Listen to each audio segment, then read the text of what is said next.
आज आपण बनवूया फुलके। त्यासाठी बघा 3.5 वाट्या मी गव्हाचं पीठ घेतलेलं आहे। त्यात टाकायचं थोडंसं मीठ आणि थोडं पाणी टाकून आपण याला मळून घ्यायचं आहे। ह्याच्यात थोडंसं तेल टाकायचं एकदम आणि आपल्याला चांगलं असं हाताने असं दाबून मळून घ्यायचं आहे।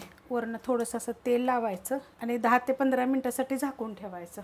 15 मिनिटं बघा मी झाकून ठेवलं होतं। आता आपण असा एक गोळा घेऊया। बाकीचं पीठ काय करायचं, झाकून ठेवायचं। आता काय करायचं, थोडंसं गव्हाचं पीठ जरी घेतलं तरी चालतंय खाली, नाहीतर थोडंसं तेल लावलं तरी चालतंय, नाही तर असं मोकळं जरी लाटलं तरी पण लाटता येतं।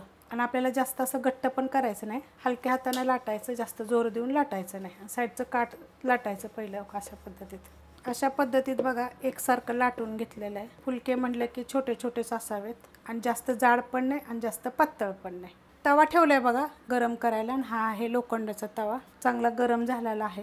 तर आता आपण टाकून घेऊया। गॅस आहे मीडियम गॅसवर करत आहे। फास्ट गॅसवर जरी केलं तरी पण चालू शकते। थोडेसे असे फोड्या आल्या का नाही की मग पलटी करायचं। बघा अशा पद्धतीत थोडं असं भाजलं की पलटी करायची। खालची साईड का नाही आपल्याला चांगली भाजून घ्यायची बरं का, त्यासाठी सारखं असं हलवत राहायचं। मस्त असं बघा भाजलं गेलेलं आहे। आता मी तवा उतरून घेते। आता आपल्याला बघा असं ठेवायचं, ज्या साईडून भाजलं आहे ना त्या साईडून बघा वरती घ्यायचं। बघा कसा मस्त असा भाजला गेलेला आहे। असं चिमट्यानं पकडायचं बरं का। हे बघा असं किती छान भाजलं आहे बघा। आता हे खाली घेते मी।